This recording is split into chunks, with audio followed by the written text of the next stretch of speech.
Salut, c'est Pierre. Donc voici un nouveau vlog de mon voyage au Portugal à la recherche d'un terrain off-grid. Alors aujourd'hui, je vais vous parler un petit peu de comment je fais mes recherches et quelle est ma stratégie pour trouver un terrain, pour m'installer au Portugal. Alors d'abord, j'ai trouvé un site qui est très bien, qui a pas mal de terrain, qui est fiable, qui s'appelle Pure Portugal. Donc si vous allez sur Google et vous tapez Pure Portugal, vous allez trouver des terrains à toutes sortes de prix. Et donc ça c'est un bon truc, donc je conseille. Ensuite, bon, il faut repérer les terrains qui vous intéressent, appeler et faire des visites. Alors d'abord, une première remarque par rapport aux visites. La plupart des gens que j'ai rencontrés, ils ont fait pas mal de visites. Et donc avant de savoir vraiment ce qu'ils ont envie. Donc c'est parfois 10, 20 ou plus de visites. Ils ont pris leur temps pour visiter pas mal de terrains. Alors, je n'ai pas encore commencé cette démarche parce que mon temps est un peu court. Alors moi, ma stratégie, elle est un peu différente. Donc je ferai pas mal de visites. Mais pour le moment, eh bien, je suis membre de deux organisations qui me permettent de trouver des gens, des communautés ou des gens qui sont installés sur des terrains et qui ont fait avant moi un peu la même démarche. Et donc d'abord, ça s'appelle Woofing Portugal. C'est donc c'est une organisation où on peut s'inscrire euh, et aller aider des gens, surtout qui ont des fermes euh, écologiques, biologiques. Et bon, parfois, c'est des projets aussi d'éco-construction qui sont liés à leur projet de culture.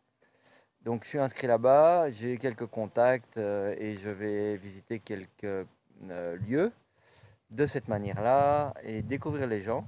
L'autre passerelle qui me permet de découvrir des gens et de découvrir le pays, je l'ai découvert grâce à YouTube, ça s'appelle Workaway. C'est une autre organisation où on peut aller aider dans toutes sortes de domaines des gens. Donc j'ai trouvé aussi des personnes par cette organisation, qui me semble très bien. Donc voilà, donc ma stratégie, elle est la suivante, c'est que donc je vais sur le terrain, je me mets au service des gens, j'essaie de les aider le mieux que je peux avec tout mon cœur, et puis d'être le plus éthique et moral et responsable que je peux, et de découvrir les gens, découvrir leur histoire, et donc écouter leurs conseils. Et donc, après quatre lieux que j'ai découverts, il y en a trois sur les quatre qui m'ont proposé de m'installer dessus. Donc, j'envisage maintenant on est en plein été, mais dans quelques mois, ça va commencer la saison des pluies et l'hiver. Bon, mon objectif numéro un, c'est d'avoir un lieu où je peux être en hiver et pas avoir froid. Et donc, de me poser en endroit ou en autre, donc tout en aidant les gens et prendre mon temps pour faire des visites de terrain.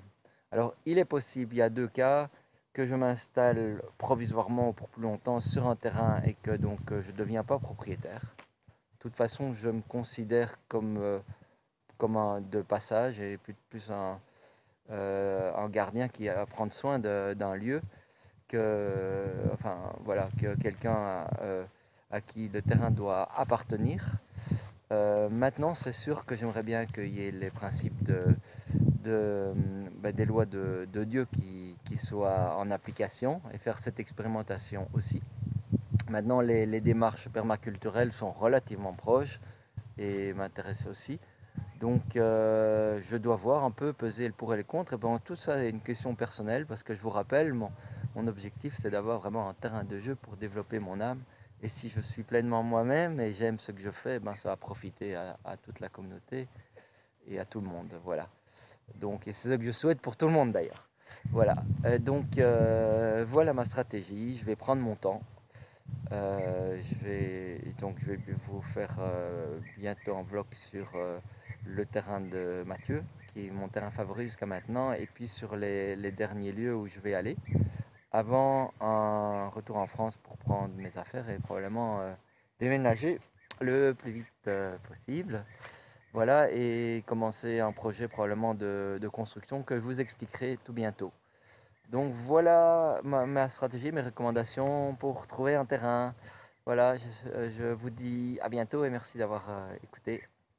Ciao!